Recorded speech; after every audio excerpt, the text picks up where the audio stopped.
10 years, a little over 10 years ago. I also used to, anybody ever hear, know Dale Garland at the high school?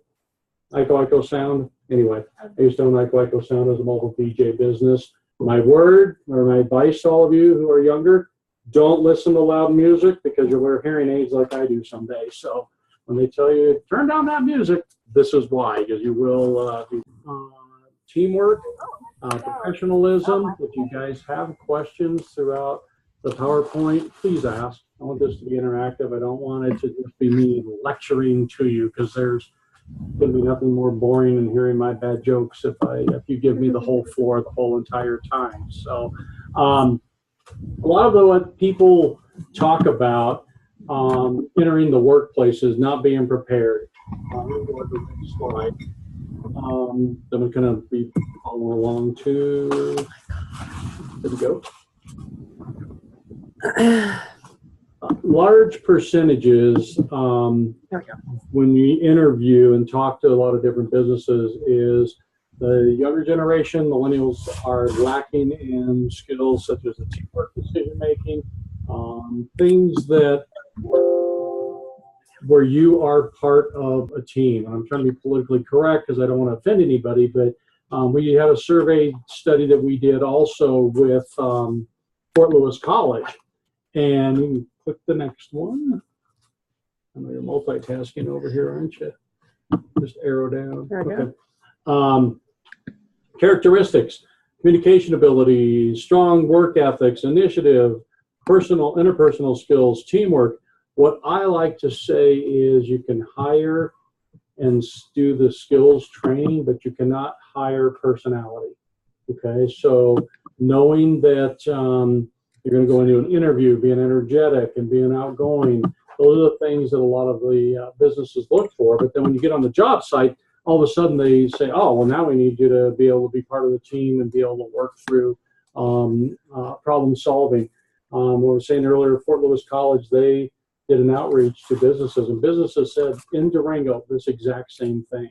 We want people to be in the present. We want them to be focused. We want them to be working, not texting while they're at the job site, communication skills, both verbally as well as written. Next one.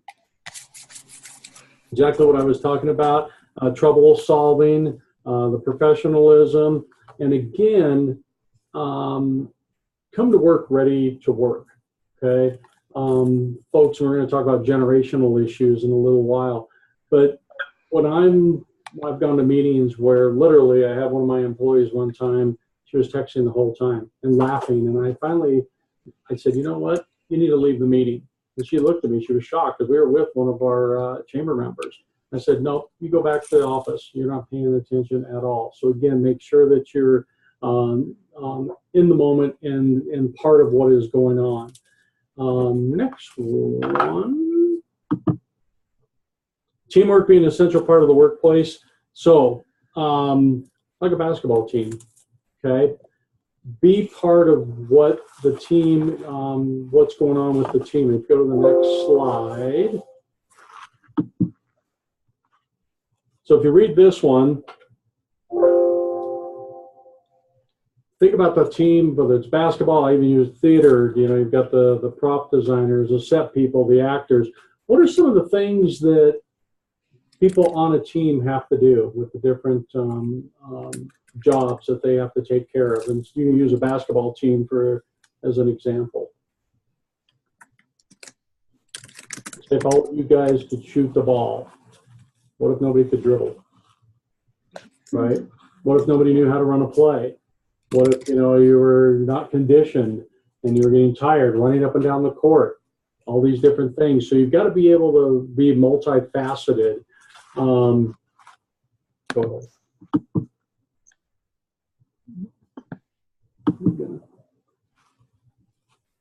So we want people that are going to be able to work well with others. Not everyone, again, like on the basketball team, is going to be getting the ball all the time. You know, I know whenever you're on a team and somebody shoots the ball all the time, right? You're like, oh man, let me shoot the ball. This is no fun. I'm just sitting over here, you know, I'm open, or whatever. And there's a ball hog, and that person continues to drive to the hoop. So you want to make sure that you have a diversity of different skill sets on your team whatever job you take on. So again, team together, everyone achieves more. So each individual person has a different skill set. Check something here. This whole technology thing has got me discombobulated. Yeah, me too. Sorry about that. No, it's not you. It's I'm trying to remember when we get to this handout. Hold on, does it work well? Okay, we got it coming up. So working collaboratively, I can't even say that word, and making sure that whatever you're doing in your profession, that you are working with somebody. If you don't know the answer or know how to do something, make sure you ask. Okay, make sure you reach out and say, hey, look, I need some help with this. We're going to get into some different lessons here in a minute where we're going to identify some of the things where you guys are already confident in, where you might say, oh, wow, I need to be more flexible, or some of the different personality sets that as a team member, what you bring to the table. Go ahead and click to the next one. So building the relationships and working with other people, it's a constant continuum. I'm always working with my staff at the chamber to say, okay, what are some of the things that we need to do in order to make this next event happen? And my abilities are standing up in front of people and talking. I mean, I'm a very extroverted person. I'm very amiable. Where one of my coworkers, my manager, she's analytical. So I'm always coming up with these ideas. And then she'll sit there and say, okay, that's a great idea, Jack, but how are we going to execute that? How are we going to make that happen? Of course, I joke and say, well, you figure that out. I'm the boss. You got to come up with the solutions. But we'll work together and say, okay, we need to figure out who we're going to invite, who's going to be on the panel, what type of food we're ordering for lunch, those types of things. And then she, being a very analytical person, will make sure all of those things happen. When I get up on stage and when I'm performing, whatever, in front of the big audience at Durango Rocks, I have the script that Rita's prepared for me. So we all have the different skill sets. Go ahead. Go ahead and flip past this. We're not even going to go. It was a video, but I didn't really like it anyway. So with the inventory of skills, Karen, do you have that handout? The guys that are you that are logged on, I'm emailing it to you as we speak. So you'll have it momentarily. So this is just kind of a self-assessment. One of the things I really want to point out is these are all traits. They're not faults. And the reason I say that is when I went through a divorce one time, and I was actually at a session, and I told the gentleman that was presenting, I said, so all of these things are my traits, they're not faults. And he goes, why would you say that? I said, good, my soon-to-be ex-wife told me all these things that I think are strong suits. She said, wow, you just don't know when to shut up. Oh, you know everybody. We can't go anywhere in town. You got to sit down and talk to people. I'm like, well, that's who I am. That's my trait, right? And I was thinking all this time that there's a fault. So look through this. You guys everybody have a pen, writing sticks? Oh, did you want to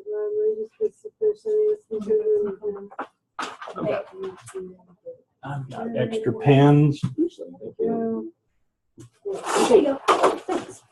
And be honest with yourself when you're filling this out, to know that, you know, we all, like you say, if someone asked me to run math problems, figure some things out, I hate those things. I am terrible at it. And analytical is not my strong suit. And so knowing that, I will always partner myself with somebody who has strong skill sets that I lack in. So when you're going through this, take a few minutes and answer a lot of the questions.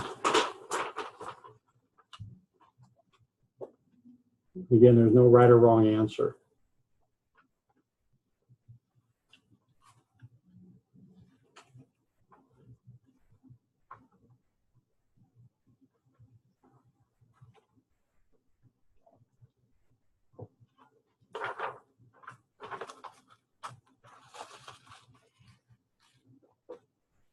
How's my winging it so far? Very good. You wanna take it while they're still on the side? No, I'll eat a little later. I'll be talking and food will be flying out of my mouth. So Alexandra said she doesn't know if she signed into the right place. All she sees is green screen and there's no one talking. Does everybody else see us? I can see you now. That was at like the very beginning. She might not be in the right place because. Everybody else can? You guys write in the chat box if you can see me? Or see my picture? Or see the PowerPoint? So as you're filling this out, some of the notes that I have, if you're checking right now and saying, oh, I'm not so confident, don't get hung up on that. Know that those are all things that will develop as you become more confident as we get older, more comfortable in our careers. Don't be afraid to ask for help. Asking for help is a great skill as a productive team member and shows that you want to be part of the team and you're not afraid to say, hey, how do I do this? Walk me through it. If you're sort of confident, pretty comfortable in teamwork skills, probably use a little extra support or more development in a few of the areas. Learning strategies to become a good team member takes time, energy, and dedication. You've checked off really confident in a lot of these. That shows that you've got your self-confidence as well as you're willing to help others. And the sign of a good leader, and I always say there's a big difference between being a coach and being a boss. And so by just being a boss, you're telling somebody you need to do this. But as a coach, you're asking, so let me ask, why did you do it that way? And it's interesting because there's always 2 or 3 different, 4 or 5 paths to get the same solution, okay? So when I'm talking with my staff, I encourage them to show me different ways that they might do something, because they may do something that's completely different than how I would do it, and all of a sudden I go, wow, that was a lot quicker, especially when it comes to technology. I say I'm technically challenged, and I have a hard time navigating this, and I just go into a panic. I even told Karen before I did this, I said, you know what? I'm better off just talking and not having PowerPoint. And having to stick to a program, for me, it can be very difficult. Now, some of the things that considered as we look at the sheet, writing down, what you're most proud of, your ability to, what you want to improve, and then reach out to some of the people for the guidance. And what do you guys think when you're answering this? What do you mean? What do we think we're answering? Well, like the first one, what did you answer? I'm most proud of my ability to, on the second page. I can work really well with other people. I work the best as a team. So, yeah, I'm not really a loner when it comes to getting the job done. Right. So what do you like best about being part of a team? That you can rely on other people to help you get done as well as also putting your best. Okay. So. Nice. Anybody else? I said I'm reliable and committed. I never will leave a job unfinished. You gotta get it done. OCD. Yeah. Same. It has to be done or else. Right.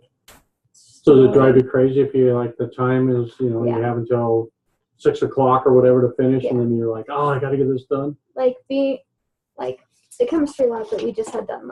It was due today, but it's I have to get it done the day before, or else it feels like it's late. Okay. You guys? I said the same thing. I said reliable, and I said because I think it's super important to always get done what has to be done, not to slack or push it off to the side. Okay. I said the same things now. Yeah. Yeah. So you guys are probably a lot of that's why you're in this class, because you're a lot of the same personality types, and that you're kind of wired similarly. Like when I was in the radio, we were all expressives. We all were the ones, and the analyticals and the drivers were like, oh yeah, those guys, I'll leave them over there. Let them figure that part out. Look at something real quick here. So go ahead and you know what? We're going to do the shapes exercise. So the shapes, you got that one? Is that the Scenario? Career and workforce readiness. What's that one entitled here? So some of the things that when you're looking at the different personalities, I'm gonna, How many shapes does it take? Is that what? yeah, it's the activity number 14. Is that, wow, I don't have it. Is that inside a lesson plan? I actually don't have that one. How do I not have that if I send it to you? I have activity 12, activity 28, and the teamwork lesson plan, and the inventory of skills, and the networking prompt. Uh-oh. What was that? What was that? Okay. Well, this is called ad-libbing a little. So there's 5. Oh, I see. No, I don't have a handout on that. I've got these two. Okay. This is the one. Is it on your computer? Because No, it's going off the lesson plan. It's an example on the lesson plan. That wasn't actually a handout. No. Activity teamwork. 12. You know what? Don't worry about it. We're gonna run an audible. Okay. We'll get to that one. Okay. That one we'll get to. This one's the different shapes. So when I went through Leadership Applied, we had the 4 different personalities. We have the driver, analytical, expressive, and amiable. And I'm an expressive amiable, as I mentioned earlier. In this lesson, they talk about the different types of personalities as being a square, a rectangle, a triangle, a circle, or a squiggle. Okay? So it's funny because you all laughing, I bet. What do you think I probably fit into? Squiggle. Squiggle, yeah, but hands down. So it talks about if you're a square, you're organized, logical, hardworking person who likes structure and rules. How many of you fit that? and you guys on the screen, let's see, Caitlin, we need to see you. Can you minimize the PowerPoint? Yeah, I'll stop sharing for a minute. So there we go. Sometimes you have trouble making decisions because you always want more information. You feel most comfortable in a stable environment with clear directions on what to do. You tend to like things that are regular and orderly. You work on a task until it is finished. I mentioned that just a little bit ago, no matter what the circumstances are. How to spot a square. They appear to move straight, using precise, specific gestures, love routine, and are very concerned with detail. Also very neat in their appearance and their personal workspace. They do a lot of planning and are always prompt. So you guys will probably all get here to class on time. You're never late. If you're a rectangle, you're courageous or brave, exciting, and inquisitive explorer who always searches for ways to grow and change. Enjoy trying things that you've never done before and love asking questions that have never been asked. You like structure and will often be the person to be sure things are done in a proper way, taking all rules and regulations into consideration. When you're given a task, you will start organizing it to be sure it can be done in the most systematic way. How to spot a rectangle? These people often have fleeting eyes and flushed faces. They also tend to giggle, and they like variety. For example, they'll come into a work early or late, but not on time, and those who have offices tend to be disorganized with a mismatch of furniture. Okay?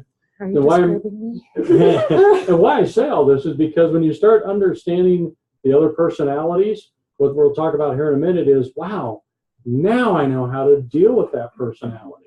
You know, my son's a petroleum engineer. He graduated from Durango High, played football, went on to Colorado School of Mines, petroleum engineer. Before he takes on any project, I'll be like, well, let's start building that. And he goes, what's the plan? I'm like, what do you mean, what's the plan? Let's cut the wood. Let's put it together. He's like, Dad, let's draw this out. Let's get a plan put together. Let's systematically know what we're going to do. My stepson's a helicopter pilot in the Coast Guard. They have organized and planned. He definitely fits into the square. I mean, he's got a procedure. Otherwise, the helicopter is not going to fly. So it says if you're a triangle, you're a born leader who's competitive, confident, and can make decisions. You also like recognition.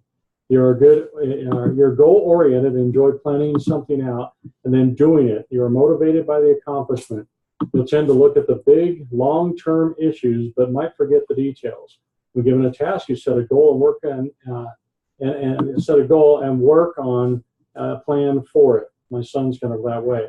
American business has traditionally been run by triangles, and although usually men, more women are taking these roles today. How do you spot a triangle? They have powerful voices, love to tell jokes, and they play as hard as they work. They also tend to be stylish dressers. So do you guys know anybody that fits that criteria?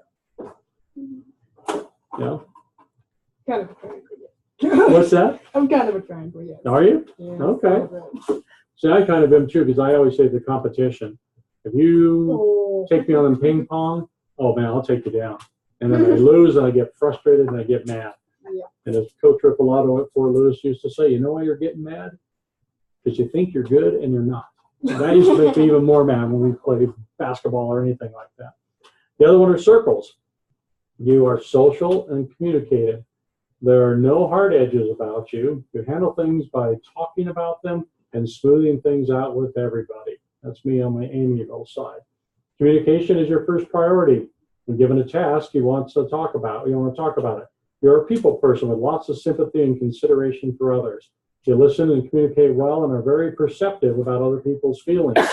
You like harmony and hate making unpopular decisions. How do you spot us?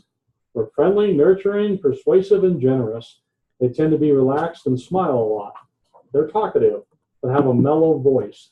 They also they're full of laugh and like to touch others on the shoulder and the arm. Huggy people, right?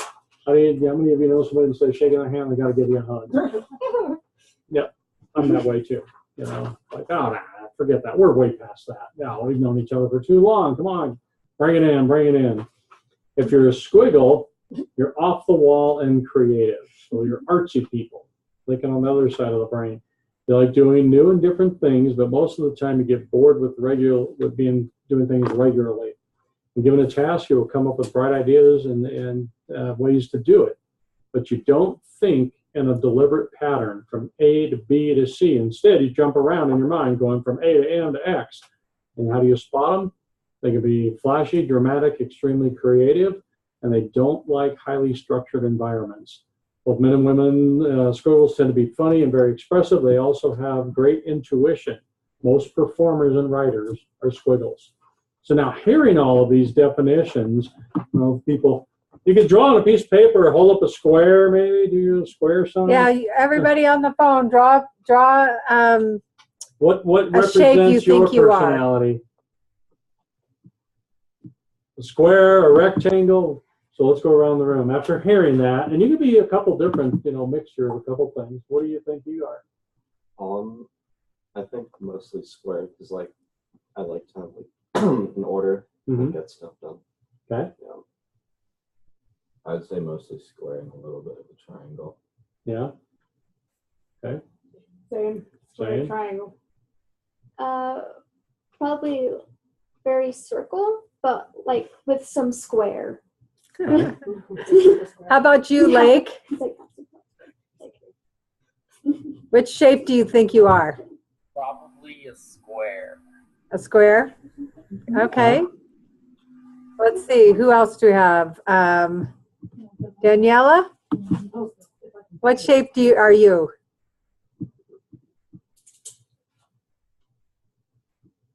Oops, there you go. I think I'm probably a square. All right.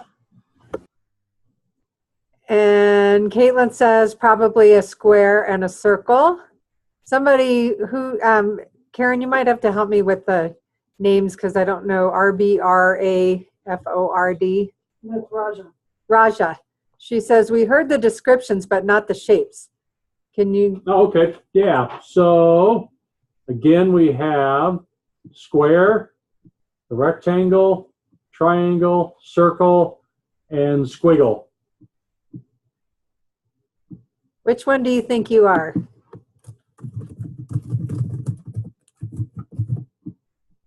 The squiggle mixed with the circle. Okay. So let me ask you this. So most of you, or a lot of you are talking about being squares, dispersed with a little other variation. how frustrating is it for you to work with someone like me that just wants to dive in? I think we missed a Oh, couple I'm people sorry. on these guys Oh, who are, Yeah, you forgot Harold. Kelly's computer. Yeah, Danielle and Rocky on Harold are all on Kelly's. That's Oh, who okay. they three are. Oh, okay. Never mind. So there's, okay, so did you guys all answer? Daniela, did she answer? Yes, she did. Yeah, we all answered. Okay. so let me ask you guys, it's just an open conversation, both on camera Okay. and then in our room.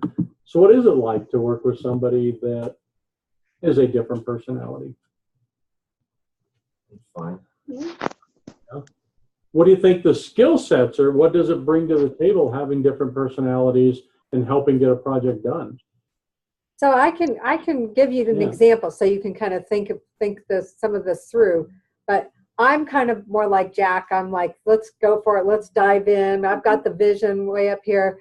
And Karen over here, she's a list person. Mhm. And she gets things done very not necessarily methodically, but she's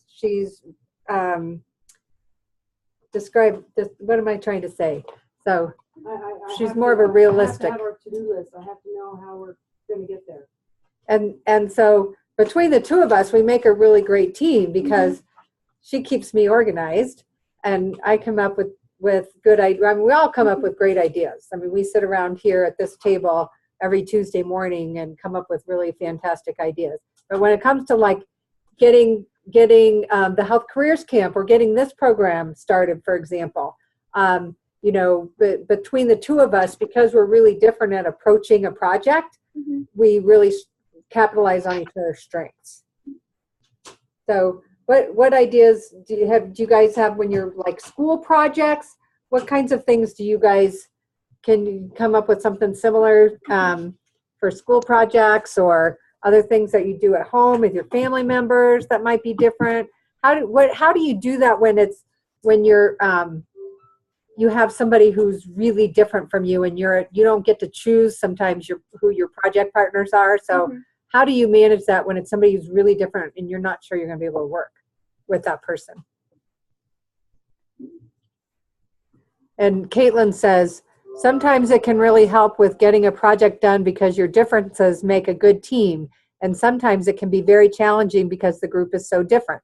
You're absolutely right, Caitlin. How when you guys, and that's one of the things that I really like about how school is these days, is they make you, sometimes you get to pick whether you're at Animas or at Durango. Mhm. Sometimes you get to pick your partner and you find somebody that you work really well with. And sometimes, especially like if you're absent or something, and then you get picked with somebody who either maybe you think doesn't work as hard as you or just is really, Slacker. yeah. or you're the slacker and they're the ones that they want to just take control of everything. So how do you manage that? As it's really good practice for the workplace when you get stuck with a partner that you really don't like or really don't want to work with. So how do you get through that? Like whenever you have to like work with someone who is a slacker and like doesn't want to do anything, like what I always do is like I just like delegate the task, like, okay, you have to do this, and I give them that responsibility. And then like if they don't get done, like that's not on me, like that's their fault, and like I had no control over that. Like that is their responsibility, that is their job to do. And, like just delegate the tasks. So I'm curious, have any of you ever gone to the conundrum room? The what? And here- Conundrum. Somebody Space room? says, who's Oh yes. She says you have to have good communication between both of you in order to be able to come up with a good plan. Yep, Yep. absolutely. Absolutely. So I'm sorry, I interrupted you, Jack. No, that's fine.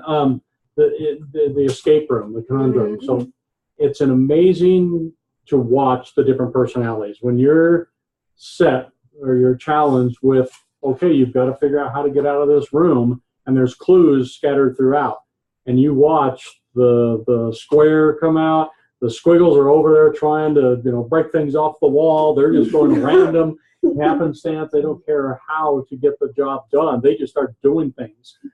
So if you can ever, have a puzzle that you have to work as a team, you'll see personalities come out very quickly, and it's amazing. It's fun to watch. One of the things, do you want me to do this? This is one of the things that they lesson. We can read that and. Oh, is that the? Scenario. It's one Yeah. of the. Okay. Yeah. Have one of these guys. All right. Who wants to read this? Oh, come on. I'll read it. All right. No one else can. It's for You got to read loud into that that speaker thing. Yeah, just starting. Yeah, Sean works. Mm-hmm. All right. So the scenario. Sean works in a library. She and 3 other co-workers have been tasked to work together on a project. Sean turns in the completed project, but she completed it without input or help from the others. Sean said it was really tough to find the time to meet together.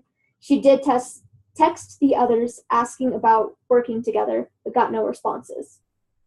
Her supervisor, Nathaniel, knows that she is a promising young librarian who wants to advocate to a leadership position. Nathaniel also believes that Sean has the potential to be a good leader, but feels she is impatient when it comes to working with others. So some of the questions that it asks. So discuss as a group what Sean the librarian did well and what she could have done differently. How might she handle herself in the future? And then discuss how Nathaniel the boss should handle the situation. Consider the fact that he probably wants to help Sean to improve, not necessarily punish her. So what do you guys think of that scenario?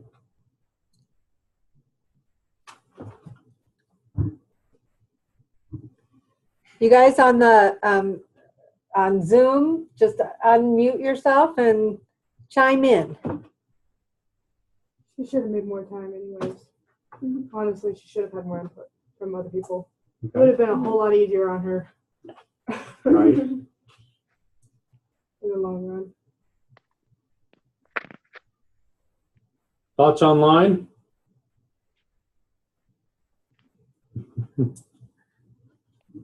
What do you think, Carrot? Let's see. Oh, chat from Caitlin. Whoops. Right. Where? Oh, here we go. Here's somebody. There's a project right now in school that my senior class is doing right now, and because we are all leaders, so we are all very strong. We are struggling to agree on certain aspects of the project, but we are getting so much done, and the project is really strong. Okay. Okay. So, what else, you guys? What did let's start with one question. How could Sean have handled herself differently? Oh, we talked about that one. How about Nathaniel? You guys on the Zoom. How he wants to help Sean to improve, but not necessarily punish her. Is there something he could have done differently?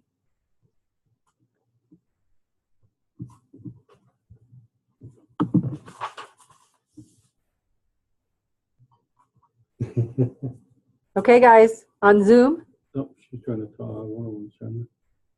You got to unmute. Unmute you here. I'll unmute you. Unmute yourself. There we go.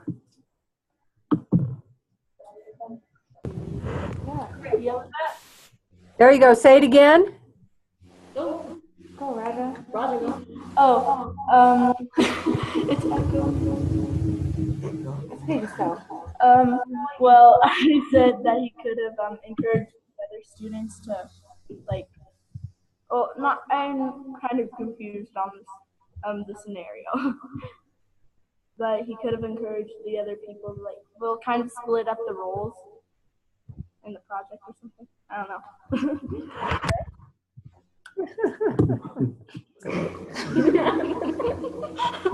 You guys are silly. Okay, what else? Lake or Caitlin, do you guys, or Daniela, do you have anything to add? Like they're asking, how can a boss help an employee be a better?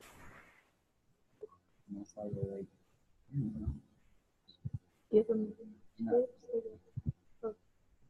I can't hear you. Oh, well, I thought that the boss probably could just give that person some tips of how to split up the work so then she wasn't the only one doing the work. Okay, and kind of mentor her a little bit, huh? Thank you. So a lot of that, I think, goes back to the, again, being a coach versus being a boss. And a good leader can pull out the skill sets and then help coach somebody through the different scenarios that are necessary. Moving forward on as we're about done with this first session, but teamwork is an essential part of workplace success. Every team member has a specific role to play in accomplishing tasks on the specific jobs. Employers look for people who know how to work well with others, even with everyone in the workplace. When they work well together, accomplish the goals, everyone achieves more. And a lot of what you'll find when you enter the workplace anymore, instead of having individual like bonus plans, what they put in place are what can the team do. You might have individual certain things, but then as a whole entire team, just like at the chamber, I put things in place to say, okay, if we retain X number, 800 members in our chamber of commerce throughout the whole year, we're all going to benefit from that in a bonus plan. If we drop below, well, we're not going to benefit from that.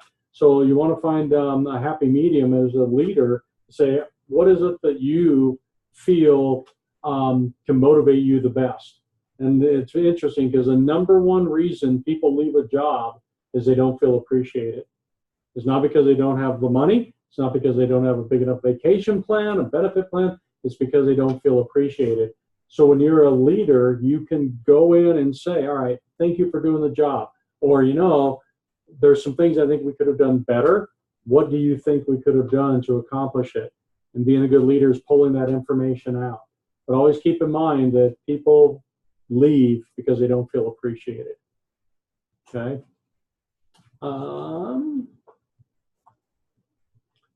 So you guys have any questions or anything that you want to ask from the first session that we've done? Any questions you want to type on the screen and on the Zoom? Questions for me? I will load you all this. Or get some food. So what if it's kind of like something that happened to me just recently? I went in for my first job interview ever. I was so nervous I could barely talk. But I was alive and happy, just like you said, and they were desperate for help, quote, quote, and yet they still did not give the job position to me. Was it because I couldn't talk good enough, maybe? Because when I get nervous, I do start shutting down and can't talk type of thing. Right. What could I have done better? I think a lot of it is just taking a deep breath. When I got this job, I bombed the phone interview. I bombed it. And luckily, the whole entire committee that was on the hiring committee knew who I was, except one person, Durango Joe. Joe Lloyd, who owns Durango Joe's, was on the interview committee, and he looked at everybody and said, why would we advance this guy to the next stage? It's because I was on a phone. I hate this technology. I like being able to see and be able to react to people.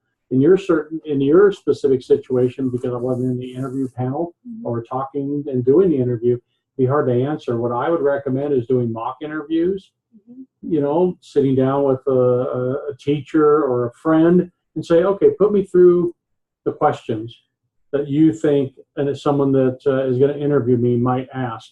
Get to know the company. Look up with Google nowadays. You can look up all sorts of things. Something else you can do, call their HR person. I don't know what company it was, but if you say, hi, I'm Jack Llewellyn. I'm a student. I'm an Animas High. I'm at Durango High, and I'm actually doing a research paper on what you look for in someone when you hire them. Interview them, find out the answers, so when you go into your interview, you've got some of the answers. You guys are young, you're students. It's a great way to find out what a company is looking for. Whether my wife owns a Durango olive oil company downtown. That's, she, can sit there and you could call her up and say, hey, tell me about your olive oil. Tell me about your balsamics. What other things do you have in your store? What do you like to hire in somebody? What do you look for? Well, there it's all just interaction with people. Okay, so it'd be interviewing, and I just think take a deep breath. You know, I always tell people, well, in your profession that you're going into with healthcare, it could be you're saving lives. I always use that expression. We're not saving lives. You know, and in some of I have business cards. You guys have my contact information. If you ever want to talk, I'm always available. Do a mock interview or yeah. And I think that's really great advice to practice with somebody. When I first started my job here 5 years ago, or actually when I first started working at San Juan Basin Public Health about 9 years ago, I had to do public speaking. And, you know, I went to nursing school. I didn't learn public speaking when I was becoming a nurse. And I did have to, in my graduate school program, I had to give presentations and, you know, similar to what you guys have to do in school. But, you know, it was like people I knew, so it wasn't that big a deal. So then I had to stand up and people, the first time I had to do that, my knees were shaking so bad, it made my voice shake.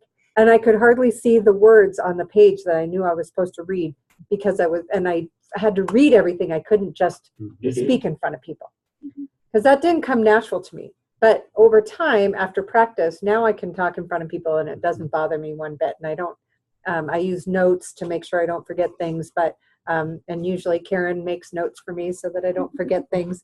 But I can much more easily speak without my knees shaking. But it just takes practice. Right. So if you get nervous in an interview, and you know, Jack or even one of us, we're more than happy to practice with you. It wasn't just one person watching me; it was 7 of them. So oh yeah, that makes it even worse. Yes. What was his job? Durango Joe's. Oh, so there you go. Well, and I think too, going in and saying, "Wow, there's 7 of you that are interviewing. Wow, that's intimidating." And put the cards out on the table. That's, you know, I wear my emotions on my sleeve, and I think sometimes you know, by saying that. I did. I was like, I'm nervous, guys. Just saying. Yeah. I'm not here. Well, and they know that. Yeah. I know, you know, even when we just have a small group interview with just the 3 of us, we know that it intimidates people. And as time goes on, how long ago was the interview? A little less than a week ago. Okay. Oh. So, you know, one of those things too, you could always go back and say, call up one of the managers. Say, hey, I'm just curious, what did I do good? What did I do bad? I want to learn. I want this to be a learning experience for myself. What did you like? You know, was there things that I did in the positive? And I've done that. I've gone back and asked people, hey, what did you know, why did I not advance? What was it that you thought I did well? Yeah. And ask them. I mean, you know, knowing, and sometimes they may go, wow, she called up and asked, she cares. That could all of a sudden make them go, look, there's things that. There's going to be another opening. Yeah. And it could be that you didn't do anything wrong, but that there was somebody else with a little more experience and a little older that they hired. She said it. We got it before the other. Right. So I make a mean latte. You guys are making a mistake. I'm going to an interview with the mayor to become town council representative against 4 other people. How can I go into that with a better mindset than I currently have without calling to ask? Oh, wow. Huh. I would look at what the job responsibilities are of being the student representative, and really think about the things that you will bring to the table that maybe nobody else can. Understanding, looking at different aspects of the city, understanding their budget, understanding things that the mayor might look at. Is that the Durango mayor? I'm curious if that. Is the Pagosa mayor? The Pagosa? Okay. So I don't know the Pagosa mayor. I know the Durango mayor. Again, get somebody to practice with you. Yeah. And videotape it. Set your cell phone up and watch yourselves in an interview. You will be the biggest critic of what you do. I talk with my hands. I'm always, you know, doing whatever. I talk with my hands a lot. And when you watch yourself on camera do that, you'll be conscientious of it. You don't want to do it so where you're like, oh my God, I got to show my hands. But just know how you're acting, you know, looking people in the eye. I look down a lot. I look everywhere else, and I have to consciously say, look at someone in the eye. You know, And you know what I tell tell kids, and I've always told my own kids this: if you can't look them in the eye because it makes you feel intimidated or more nervous, look at their mouth, because they think you're looking at their eyes, but then you're not. You're not. So it's less intimidating for you. So I think instead of I'm sorry. no, that's It's a potential pet peeve, something that would certainly put you above is yes instead of yeah. I mean, you listen to all your peers talk, and I'd be willing to bet something really nice that most of your friends say yeah. And if the interviewer is asking you questions where the answer is yes, say yes and not yeah. To me, that might give you a little edge. And the other, another edge is, speaking of that, is you dress one step nicer than how you would, than what your work uniform would be. So, for example, if you're working as a barista and you can wear, jeans and a t-shirt, wear jeans and a nice top. Or if you're going into a business interview, you would wear a nice skirt and nice top. If you were going into, or skirt or pants. So that's if you were going to City Market to, apply there. Again, a collared shirt. So you want to dress one level above what your work dress would be. And I can guarantee you the employer would notice. and we actually cover some of that in the next. Okay. No, you're fine. That's the trailer, the teaser. Yeah, there we go. Sorry. Yeah, no, you're fine. No. Do you want to take a little break? Yeah. Get something to drink, use the restroom if you need to. So take 5 minutes? 5 minutes, guys, on Zoom. We'll be back in 5 minutes.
You're muted.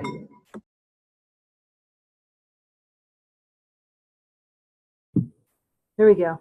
Thumbs up. You guys can hear me now? All right. Thank you. Sorry about that.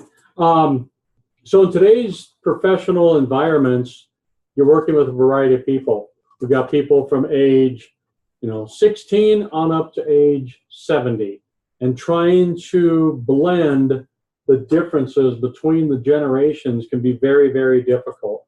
So let me ask you guys, how do you think it is working with an old guy like me who might be set in my ways, who does it a certain way? Is that frustrating for you as younger millennial? Sometimes. A little bit. A little bit? You can be honest. We're in a safe place. What's frustrating with working with somebody that's older? These youngins know nothing. I'm down. Will you take it? Yeah, pretty much. Yeah. So you feel that the older people are condescending? More stuck in their ways. More, yeah. Okay. Yeah. Very. You must be very grown up, and then there's me. Yeah. So reverse, what do you think the older seasoned generation thinks of the younger generation? Wait. What's that? What do you mean? Well, so what do you think my perception might be of younger generation? They don't pay attention. Right. Something I hear a lot is entitlement. The word entitlement meaning, well, we deserve it. I deserve this job because I've always gotten a participation ribbon, or whatever. I mean, those types of things are what I hear in I'm 53, my age group, will say, well, millennial, they're just so entitled, they're so this. What? Your computer was muted when we first started. Oh, okay. I didn't realize that. We fixed it. So Okay. if they're in Zoom land, are there things that, what do you think the perception is from older generation towards younger generation?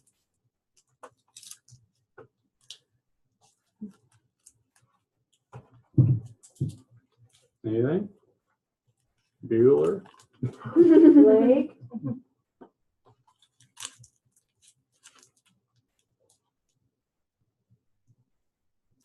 My So, is I think that they think that we're just inexperienced and can't really handle our own. That we're reliant. mm-hmm. Until it comes to technology. Then it's like, quick, find someone younger, they can fix this for me, right? Show me how to use my iPhone. Some of the things that it has, the older generation, inflexible, slow, we're set in our ways, technically challenged, technically incompetent. And I guess, do you think that's true all the time?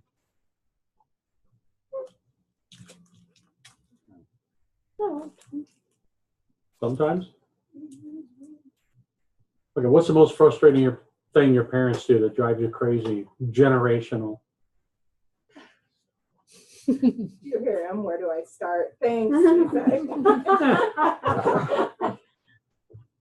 You have to write home with me. Let's see, Harold. What do you think? What is something that either your parents or an older teacher, what drives you crazy about having to work with them? Sometimes they just speak too slowly. Too slow? Yeah. Okay. Okay. I don't like it. You give us one. I think older generations always think that we're younger than we actually are. That they think you're a kid, but it's we are a lot more mature than you think we are. Mm-hmm. Okay. I noticed Isai told me the other day, you already told me that over and over again. You know, like I heard it the first time, and that was kind of surprising because I felt like I had to tell them over and over. Right. So in a lot of things that we're talking about are stereotypes, and so the definition of stereotype is categorize a group of people. We stereotype groups of people. We depict all people within that group as having the same characteristics. Can we use it? We all think we're young. You're younger. Folks, my generation. Oh, he's so slow. Oh, he complains about his, hip hurting or this or that. How can we get him to understand how to use the technology?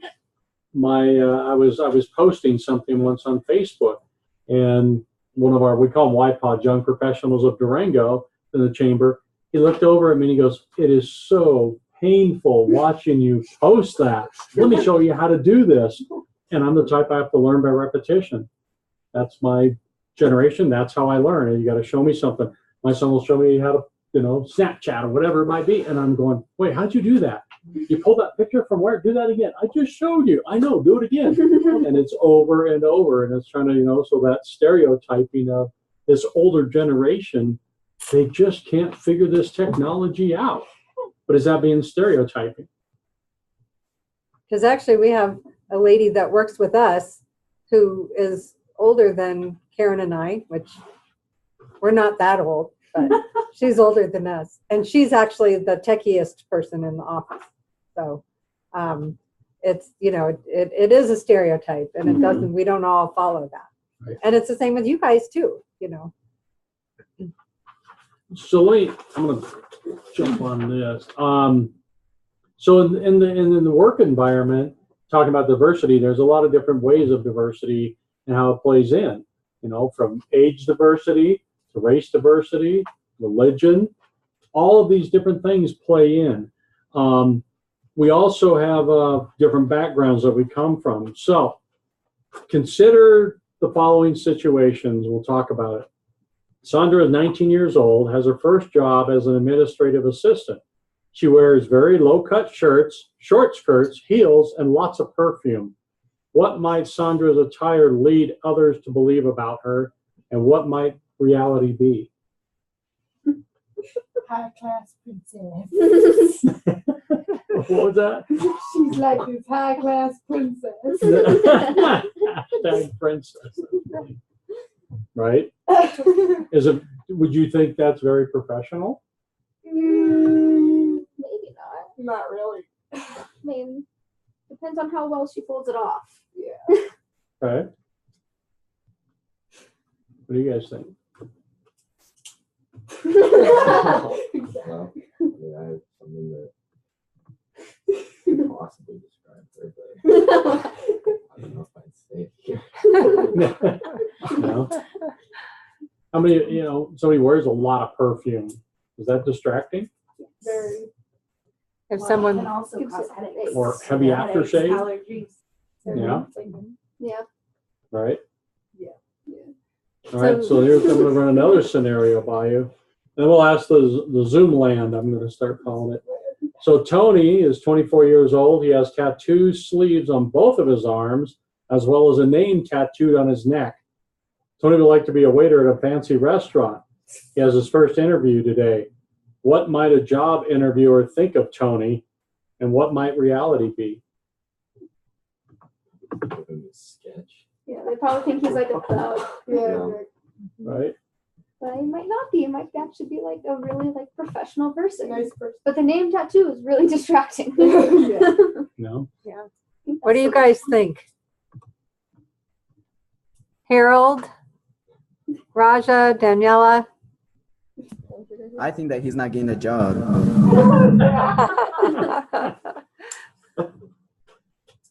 What if the name that he tattooed on his neck is in honor of his father who was a veteran? Would that make a difference in what you thought about him? Yeah. Well, the people that are giving him the interview probably don't know that. That's right. Yeah. But we stereotype people when we see that, right? And make assumptions about them being a thug or, biker dude or. Mhm. Yeah, almost like It's also first impressions. You know, you have 1 second to make a first impression, and having that. It's interesting because Disney, so if you want to work at Disneyland or Disney World, they have criteria. You know, you can only have an earring so big if you're a girl. Guys, you cannot have any visible tattoos. You cannot have hair that's past your collar. And they come right out and say this, if you're going to be one of their characters, instead they call it characters, instead of employees. If you're going to work for Disney, you're a character, and here's our expectations. And they go right from a video and say that right up front. And if you don't meet these expectations that we have, we respect your, you know, your individuality, but we ask you not to work here. It's very interesting how they come right out and say that up front. And I think it's changing somewhat with society, you know, from tattoos, nose rings, piercings, things of that nature. But that first impression is critical.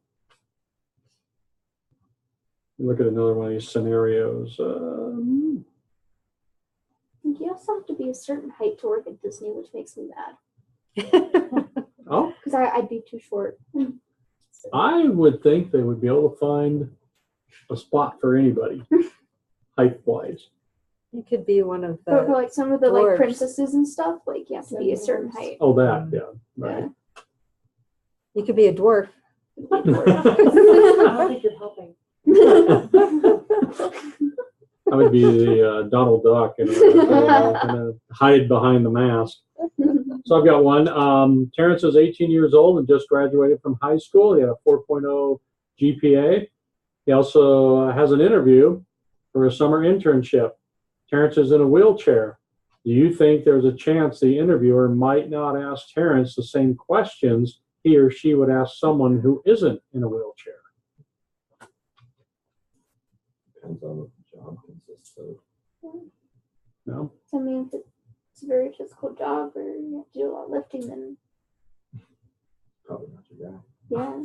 You guys got to talk loud so that these guys can hear you. Let me ask this. So let's say it's in a very crowded clothing store and there's, you know, having to get around through all the do you think that the person might ask a mobility question to parents? Probably. Mhm. It's important. Yeah. I mean, you'd like to think that it wouldn't necessarily matter, but No. So I'll ask a question. So I'm going to interview, and let's say you guys, you know, because you got athletic logoed stuff, and I go, wow, these guys, I got to work around their practice schedule and their their school schedule. Is that fair to them? Is that fair If to they you? make an assumption that maybe I don't want to, or maybe Jack doesn't want to hire you because you might have after school sports and it might limit your work availability, so he might hire someone else instead. Is that fair? Yeah, Based on just what you're wearing. Yeah, I would think that'd be reasonable. I mean, kind of, because I mean that's kind of hard to say, but if someone has more time to put in like more hours, more effort, you know, more work, then you might want to choose that person than someone else. But So, and you know, what's really interesting is I've talked to many business owners in Durango that say I would rather hire someone with a military background and or a sports background because they know how to work as a team. You know, and I'm just, it's what my scenario actually was not true. I'd rather, you know, I hire for personality, I hire for teamwork, I hire for, you know, the other part of training for skill sets, as we talked in the first session. That's what I try. That's what I would hire for. So, and I would also remind, you know, and say, if you're in an interview process like that, someone says, oh, I heard you play basketball or you're track or you're in theater or whatever those things might be, or homeschooling, whatever these situations are, always take what they may say that's could be perceived negative and turn it into the positive. Show them, well, this is what I bring because of that, and let them know, okay, when you do that interview process.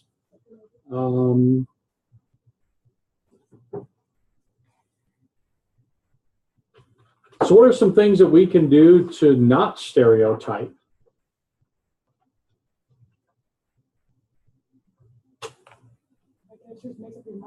to judge that person. You watch the door, get to know them first. Mm-hmm. Don't go off of looks. Don't judge the Right. book by its cover, I guess you'd say. Mm-hmm. We always tell Isai that because my older brother graduated from CU in accounting and has never once been an accountant. He's actually a used car salesperson, but he always tells Isai that, I mean, he said he was shocked when he sat down and he said people that looked like maybe they were bums or didn't have money, Mm-hmm. like millionaire, Yeah. and people that look like they might be a millionaire had no money. And he said, you just never know. And so we always try to like tell Isai, you know, you just never know. That's right. But what would be a strategy, you guys on Zoom? What would be a strategy to help you to not stereotype? Not judge a book by its cover or a person. Okay. So how do you do that? I think you should ask before judging. That's right. That's Mhm. right. Ask questions. Finding common ground. You know, there's things that you might have that are similar. When I was a freshman, I came from Arvada, Denver area down here to Fort Lewis College, and they put the name of your roommate. We didn't have, you know, all the technology that's out. I didn't know who my roommate would be my freshman year. And it said, Jess Lopez, Paradox, Colorado. And I went, Lopez? Wow, the guy's Hispanic. Paradox? Where's Paradox?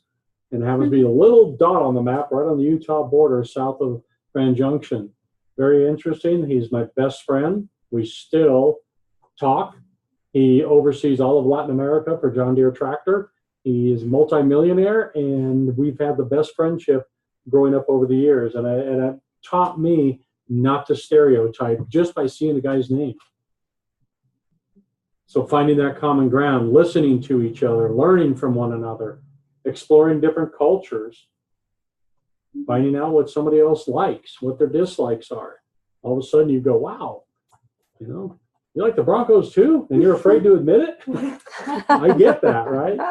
And finding that common ground. Okay, try and squelch the stereotyping. Let me check something here. Trying to follow my lesson plan. Switch gears just a little bit. So some examples of professionalism: emails, phone calls, writing, you know, typing a letter, typewriter, you know, or I guess email a letter maybe nowadays. In-person interactions, your professional attire we talked about earlier. One of the things that I have on the screen is they have a message here that says, yo, thanks, THX, for number 4, doing that so quickly. What is that? Is that a good message? Is that a good way of sending? No. Right? LOL, whatever it might be. Not the best way to send a message professionally. Okay? You asked earlier what is one of the things that bugs me the most about parents? They can't read the shorter text messages. Yeah. I'll send a whole sentence with just that, and they'll be like, "What?" Like, Right. We need a whole translation, right, for all the initials. Yeah. Also, you know, making sure that that your email is appropriate for the appropriate medium for the topic. Also, how you sign on. Good afternoon. You know, how do you address somebody? You know, bless you. Grammar, punctuation. How do you end? You know, people that work in the wine industry will say cheers, or in the beverage industry. I'll sometimes end my emails with make it a chamber day, meaning make it the best day ever. You know, bluebird skies, things of that nature. Also, make sure you get to the point quickly. I'm personally guilty of it. Hey, how are you doing today? Did you have a great weekend? Blah blah. When all I want to know is, are we meeting for lunch? Right? And then you don't have to. Yes, a quick response. Great, looking forward to seeing you. Don't worry about going back and forth when you're emailing. And be clear about whether you need a response or not. And if it's a timely response, when I send an email to my board of directors, please let me know by 5 o'clock today. urgent. Or, and I will tell them too, I need to have questions by noon on Monday that I can have time to research the answers before our Tuesday morning board meeting. No surprises in the boardroom. So always being clear. And again, asking questions directly. One thing that I noted, and that is giving praise in a group. Praise when you're doing emails publicly, criticize individually. So in your leadership position, if somebody does something wrong, you don't reply all and send out the message to everybody. Okay, but if you have something like, hey, I want to compliment Kathleen for the wonderful job she did with XYZ, then you can send that out in a public message. Questions on Praise in public, criticize in private. So that goes with not just with emails, but just in general. Right. Some other things that it talks about in emails, do not write in all capitals. That means you're yelling. That's like very, very negative. Don't do that. Write like this, and it shows, you can't say, but it's the capital, small letter. That's very annoying. Again, don't ever use emails to discuss confidential information. And another thing that I've learned, using email leaves a paper trail. Mm-hmm. So there are some times it's better to pick up a phone. There are some times when I need to talk to, whether it's a city manager or city council in my position, I'll pick up the phone and have a verbal discussion, because sometimes I don't want a paper trail to be pulled up later. Well, Jack, in this email, you said this. Well, that's not what I meant. He couldn't hear the tone of my voice. He couldn't hear things in inflections, things that I was saying, okay? Making sure you don't attach unnecessary files. And again, automatically reply all. That's happened to a friend of mine once at Fort Lewis, and the athletic director accidentally hit reply all, and it went out to the person, and that person was on the phone with me immediately. What is going on up there? I'm like, what are you talking about? He replied all by accident. Let me call you back. And we had to do a lot of damage control to right the wrong. Okay. Questions for me on email etiquette? I think another good thing to remember is if anything that has to do with emotions, whether if you're sad, and especially if you're angry, and you should never use email to have a discussion with someone or an argument with someone over email. It's like Yes. Jack mentioned, you can't hear the inflection in your voice, the tone in your voice. And so anything that has to do with email should be, that has to do with emotion should be done on the phone or in person. Right.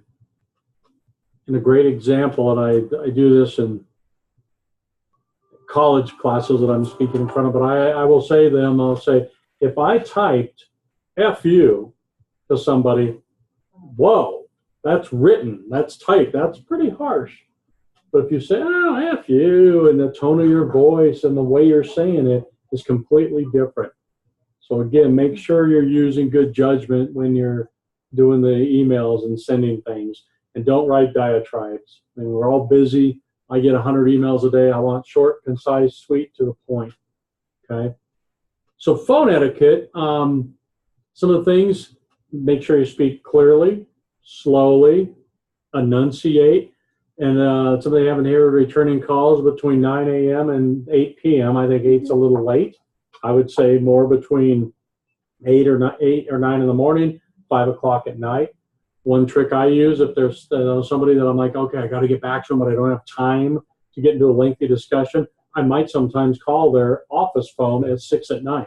And sometimes I catch them, and then I'm stuck at my office for till 7 or 8 because they have a real big issue they want to go over. Be thoughtful. Try and return calls within 24 hours. And I say, do as I say, not as I do. I am really bad at not returning phone calls. I tell people, phone call, if you can't get a hold of me on the phone, here's my phone number, my cell phone, text me. I can probably respond quicker. Some of the things that you're not to do, don't eat on the phone, right? And it says here, don't text message unless you're invited to do so. Don't be nasty, short. And one thing that drives me crazy, a pet peeve of mine, is when someone calls, hey, Jack, this is so-and-so. Yeah, if you could give me a call back. What I want to talk to you about, give your phone number at the beginning. Okay. Hi, this is Jack Llewellyn. My phone number, my cell phone is 970-749-4548. I'm with the Chamber of Commerce. I'm the executive director. The reason I'm calling is they can listen, hit replay, go back to the beginning, and they don't have to listen to the entire message to get the phone number. It's so annoying. And say it slowly, right? Don't go 970-749-4548. No way can someone write that. So it's, again, my number is 749-4548, because they're writing it down or putting it in their phone. Okay. Always leave your message, your phone number at the beginning of the phone call. And at the end. And at the end, yes. And That's it. For those of us who are hearing challenged. Yes, yes. Okay. Now you guys are probably not going, well, just look at caller ID, right? Sometimes that's not there in a office environment. You don't have the luxury. It's a phone tree. You've got people transferring calls, so it loses that. Any questions in Zoom land? Can they hear? Can you hear me now? I guess they're listening. I hope they can hear us. I'm pretty sure they can. Something also with etiquette, make sure when you write an email, especially if it's a little controversial, let it sit overnight before you send it. Walk away from it, think about it, sleep on it if you can, come back and read it a couple times. And then if you need to, have somebody in your office read it. My manager read it. I'll say, can you read this? I want to make sure, and don't preface what you want them to read. Just say, hey, read this and see what you think. And let them provide the feedback. You know, Jack, you have a typo here. Or, wow, that's a little strong. And you got to tone that down. Okay? Make sure we do that. So in-person etiquette, I was taught a long time ago, when you wear a name tag, put it on the right side. So when you shake someone's hand, and shake your right hand, it goes to the right side. You don't want to break someone's hand when you shake their hand, you know. Shake firm, look at them in the eye. Also say their name, repeat their name, you know. So, you know, Kathleen, what do you do? Oh, Kathleen, do you have any kids? You know, say their name. I'm really bad. I meet probably 20 different people every day, and I am so bad with names, and I'm working on it very hard to remember and try and remember names. Also, cultural differences. If you travel abroad, research what some of the cultural differences might be. So you shake hands with left hand, shake hands with right hand. You know, you bow, the different cultural things. Make sure you research that before you go over. Okay? I would say another age-related difference. A lot of people who are older have arthritis in their hands. So that's another, you want it to be a firm handshake, but you also have to be aware that if you squeeze too hard, you're going to hurt that person. Especially if they have rings on. Because Yeah. they're pinching the ring into their hand. Yeah. So just kind of being aware. I always try to do that with elderly people that I meet, to just be, especially. Sometimes you can actually see people who have rheumatoid arthritis, their hands are a little bit deformed, and then you can know, to be really gentle. But for someone like you, probably wouldn't know that I have arthritis in my right wrist. And if I'm having a flare up, just a regular handshake can send me to my knees. So just being aware of older people who might have arthritis. Yeah, and again, you know, firm but don't crush. I have a couple friends that they will literally crush. And there's sometimes I won't even shake back hard. I just, you know, dead fish. I'm like, oh, what are you doing? And I'm like, well, you're crushing my hand, you know. And it's funny, when someone will shake my hand, one of my knuckles pops. Oh my God, and it freaks them out. It's like, oh, Don't squeeze so hard. It does say to practice handshakes. You want me to have them? do it? Sure. Everybody turn to your All right. neighbor and Somebody find Practice somebody the and shake their hand. nice, How you nice doing? handshake. Nice to meet you. All right. Good handshakes. You guys, there you go. There you go. Good to see that. Yep. And I always, and then if somebody grabs my hand and like grabs the end of my fingers, I actually tell them I want to do over. Okay, do over. That was a bad handshake. Let me got to do that again. Let's see, can, who's this down here at the bottom? The lake or Allie? Allie, can you shake your teddy bear's hand? There you go. Good job. Good job. Love it. That's awesome. All right. But the cultural differences don't have to be out of the United States. I mean, I worked with somebody that would always say, come on, get in here. And I just, didn't want to be that close. That's just not how we were raised. And I'd be like, I'm good right here. And that frustrated him, I could tell. But I mean, that's just me too. Well, and how many of us maybe have a friend or someone we know and they get, I mean, I have friends that want to just get right up there. Close one, Yeah, and you're going, give me space, give me some room, step back a little. Also, and I just thought of this, but always having a couple, the wingman. I always tell my wife, if I do not introduce you to somebody within the first 10 seconds, it's because I forgot their name. And does she back me up on this? Never. But I'm always like, honey, just go up and say, hi, I'm Cherie. I'm Jack's Excuse my wife. rude husband. Exactly. Because I just get that dumb look that I'm like, I'm always, if I don't introduce, that's the cue to jump in because I've forgotten that person's name. Okay. Now this talks about in-person etiquette, especially if you're, in a job interview or you're planning on meeting somebody, doing the networking, having a copy of your resume. I'm not sure where that is referring to, or if it's on your phone and you talk to somebody and they say, "Oh yeah, what do you do?" "Oh, so I'm looking for a job in this. Oh, can I, in this day and age, can I email you my resume to you?" "Oh yeah, absolutely." And attach it and send it right away and following up to make sure that they get that. In-person etiquette, turning off your cell phones.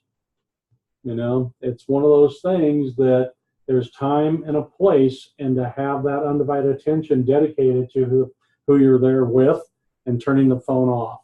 Now, there's sometimes, like my mom's at Sunshine Gardens, I will literally say, I'm on my phone here, and if it rings or it buzzes, I might have to look at it because my mom's having some health issues that I have to be attentive to.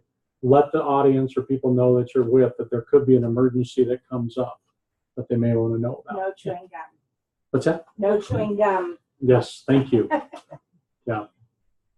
Chewing gum, chewing on a lifesaver, whatever it might be. Yes. And the recording an interview is a good idea because you might not realize that you say 15 million times. And maybe other people don't want to tell you that you say that 15 million times. So you might have some little something that you do that you can work on. Which makes me go, how many times have I said tonight? Because being a former DJ, dead air is a bad thing. So I always have to be filling time. Talks about first impression within 30 seconds. Did I do it? You did. See? There you go. Now I'm going to get really self-conscious. It says 30 seconds. I think it's even within 1 or 2 seconds, first impression. If I would have sat down here tonight and go, I don't know why I'm here. You guys are wasting my time. What is that first impression? You don't care? Exactly. That's not it at all. Right? I said, my wife has her store, the olive oil store, and every time young folks come in, they rip her off. I just stereotyped everybody, right?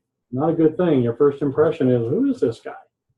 Okay, so always have that first impression. Display confidence, but not arrogance. Smile.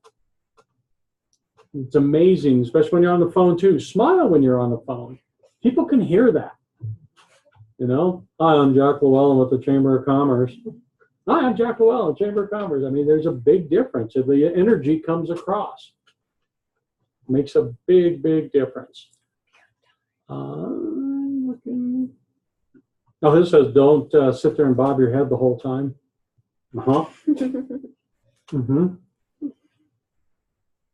Also provide feedback to someone, shows them that you're listening. I think we've got, I'm looking at the time going, But be fast forward a careful little with bit. that. You don't want to say yes for everything before they even finish what they're saying, because that's really annoying. And it doesn't seem like you're paying attention. So we're talking about dress. I'm just going to fast forward through one of them. Dress professionally. Confident people that do dress professionally are more confident. They're more successful. You can, this talks about no visible tattoos, maybe the piercings may not be appropriate in some cases. With the internet, a lot of guys, we don't have a lot of access to stuff. There's a great website, Art of Manliness, and it's tips on how to dress, when to wear a sport coat, when to wear slacks, when to wear, like a doctor, and then have a suit jacket or sport coat, when to wear a tie. As you were saying earlier, dress one level above. You used to always go to a bank and you see everybody in a tie. Durango is not a good example of how to dress. We were voted the worst dressed city back in whatever year, and we're all very proud of that. But if I very rarely will wear jeans to work. I don't do that. I just don't think, for me, that looks professional as a chamber director. But for men, again, the Art of Manliness, there's a whole thing on grooming and dress and how to present yourself. You can have a variety of clothes too that you can wear throughout the week that you can almost interchange. And I almost wore a sport coat tonight, and I thought, no, I'm not going to. I'm going to be more casual. But if I wear a sport coat, that makes a different statement than just wearing a button-down long-sleeve shirt. Okay. Ladies, I have to say, I think women are a lot more fashion conscious, but in general, I'm stereotyping, but there's a lot of different things that you can do, mix and match, and again, for the guy, you have one pair of pants, you pull different shirts, same thing for the ladies. And you can go Google how to dress for success for guys, how to dress for success for women. And on the Art of Manliness, I checked out how to dress if you're 20-something, how to dress if you're in their 30s, how to dress in your 40s. And I'm sure there's the same thing if you Google how to dress for a specific type of job interview. They're going to have all sorts of answers. For women, avoid flimsy materials. It says closed-toed shoes. So I'm not sure. Or to wear that. To wear that. I mean, Like sandals. Yeah. Okay. I get that. Now I'm with it. Avoid low-cut shirts. No silhouette outfits. No bare thighs. Care for your hands. Neat and polished hairstyle. Right? And I bite my nails, and that to me, I'm terrible at doing that. But I know I've had somebody look and go, "You bite your nails?" Yeah, why? I was amazed they noticed that. But that was something that they noticed. What if you're having a notoriously bad hair day that day? This happens with me all the time. At least you have Pull hair. it back. Pull it back in a neat ponytail. Yeah. See? Okay. That doesn't always work. No. It's fluffy. I talked to, well, and one thing to also, you can go into different stores and ask, if you go down to, Dillard's down in Farmington, and you go into the certain department, ask them, how would you dress? I need to, talk to them. They're there to help you. I've done that before. They'll say, oh, well, here's this shirt. Here's 3 ties. Here's this pair of pants. Now you can take this shirt and mix and match. The same thing in the women's section. They're there to help. They're professionals, and they can help you do that. We did talk about some of those. I jumped ahead. We did that earlier.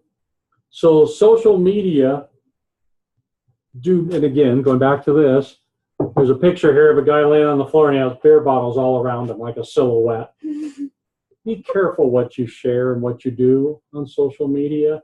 I can't stress that enough. If my wife, if you apply to her store, she looks you up on Facebook. She's a Facebook stalker. She'll find you. She'll track you down. She is a guru at finding things. And if you're applying for other jobs, your credit score is vitally important.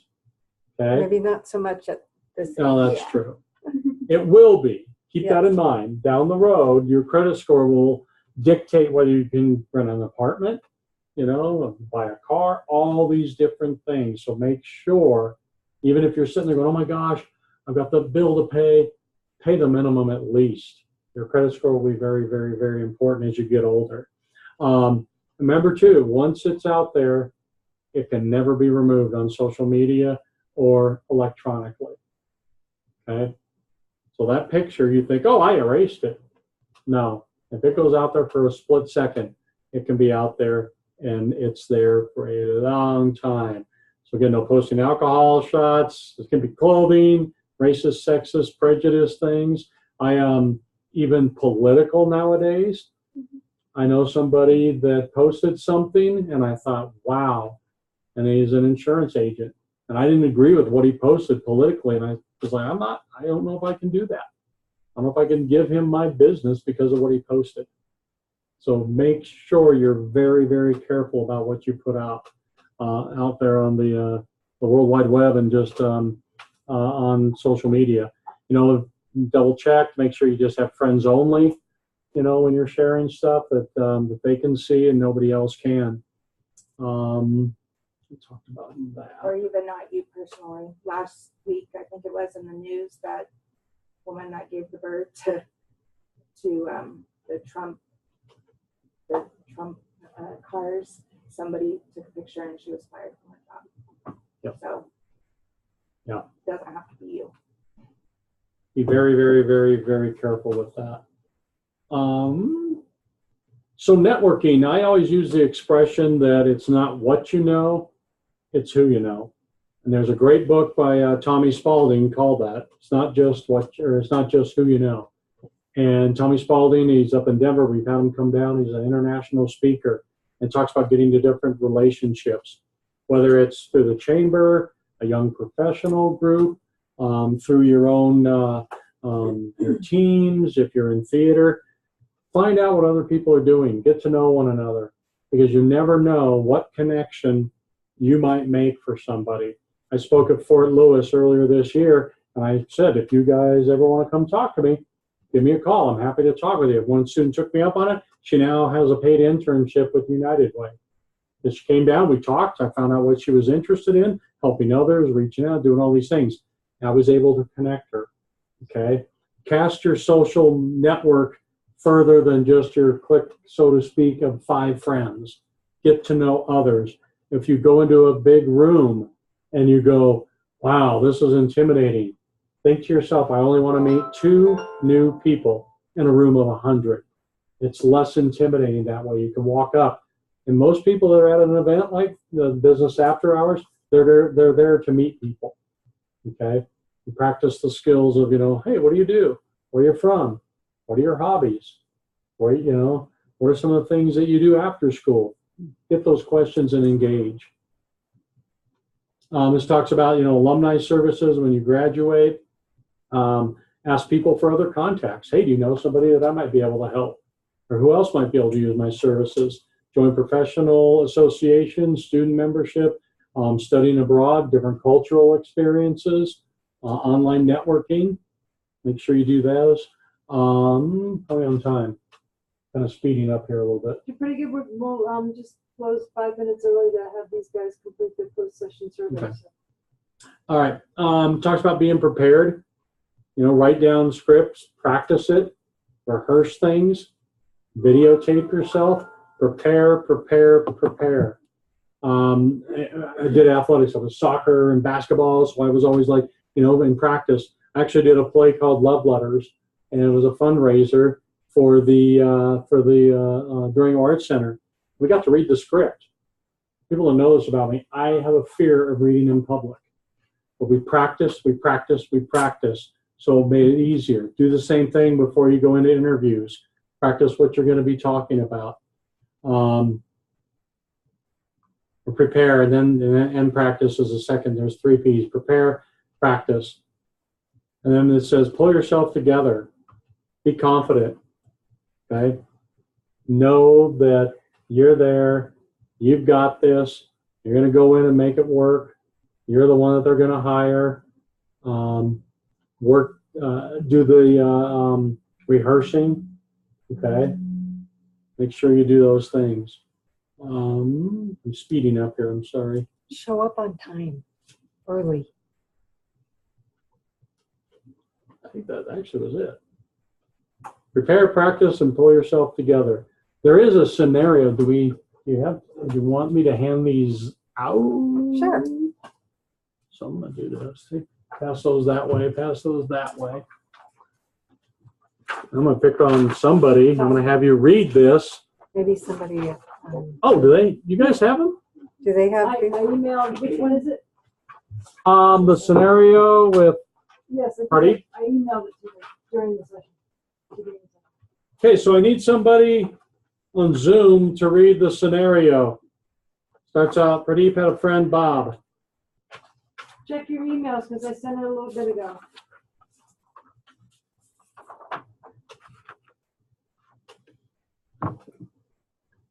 Let's see, who do we want to pick on, Karen? Say, well, I can send one real quick here just in case they said they didn't get it. Or the group, one could read one paragraph, one could read the other. That's the networking prompt, right? Scenario. It just says scenario, and it's Pradeep. Yep. Okay. All right. Just send it to Allie, Lake, and Daniela again. So they have their. Okay. Lake, how about you? You want to read it? Why not? Cool. Thank you. All right. Pradeep had a friend, Bob, who had a friend, Ray, who started his own company when he was 20 years old. Pradeep is a young entrepreneur who also wants his business one day and wanted to talk to Ray to learn all that he could, what to do and what not to do. Pradeep was reluctant to teach out to Ray because he thought Ray was too busy or he thought his questions were stupid. Plus, he was worried that Ray might tell Bob that his questions were dumb, and Pradeep didn't want his friends to laugh at them. Eventually, Pradeep decided that the benefits of networking overweighted the potential harm. After all, he knew Ray had built a very successful business from scratch, and Pradeep figured he really had nothing to lose. Pradeep had figured that if he really wanted to start his own company, he would have to learn to network in the traditional sense, e.g. with people, and overcome his fear of talking to people he didn't know well. He thought better to do it now and learn than to try it later and possibly ruin opportunities for my business. So Pradeep called Ray, who agreed to a meeting. Before the meeting, Pradeep did some basic research to get a better idea of what it takes to start a business. He looked up average startup costs and how secure a loan, etc. He also wants to know about marketing, web design, and product development. So he researched Ray's company to get a better idea of Ray's business strategy. He had his notes written down to be strict to specific issues. Ray was really respected, especially because Pradeep was prepared and didn't waste his time. In fact, Ray was flattered that Pradeep contacted him. Part of overcoming his network fear was just getting the courage to call Ray. The other part of overcoming his fear was doing his homework and being prepared. Thank you, Lake. You're welcome. Job. So what are some of the things that you did to prepare? What Pradeep do? How to start a business. Mm-hmm. Basic stuff. Right. He also researched Ray's company. Mm-hmm. Other things, did you feel like he did some practicing and went through some scenarios in his own mind on how the meeting could go better? Probably.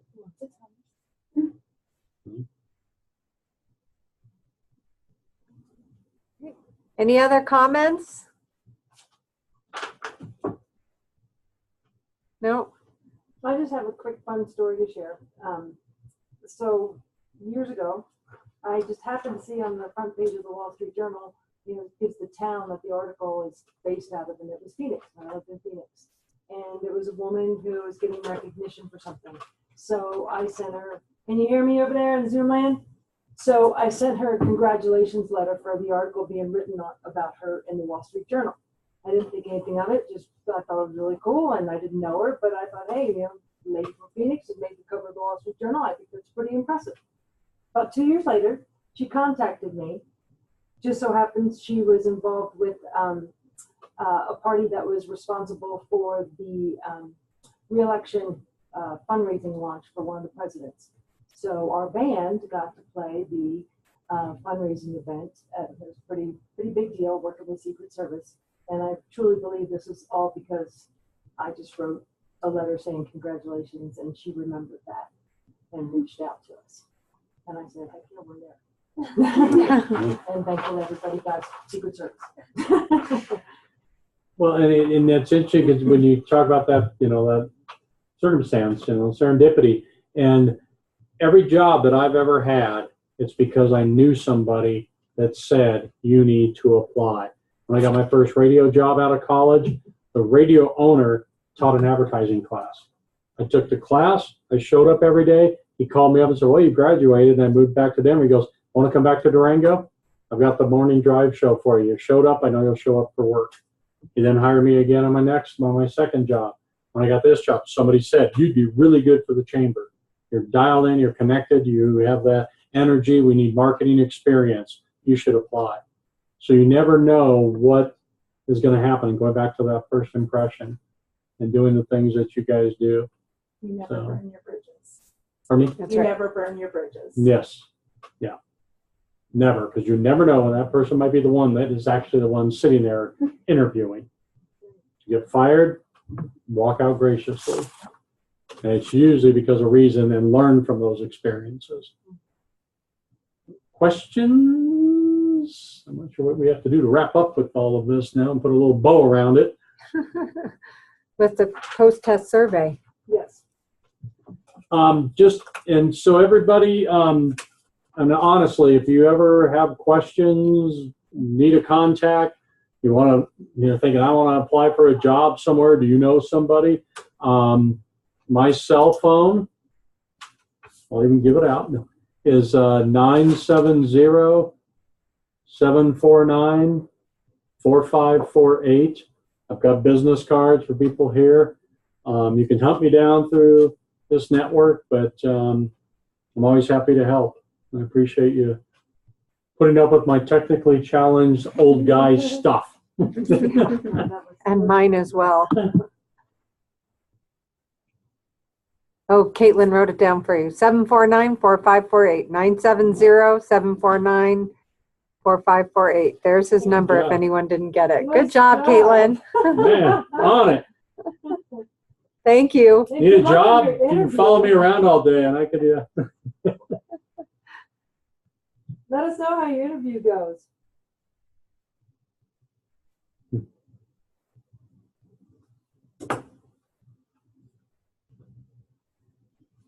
Oh, great. So do you have the surveyor They wrap have up? been emailed, so you guys want to take a minute and fill that out. Eastside, do you have access to the, okay, you're filling it out?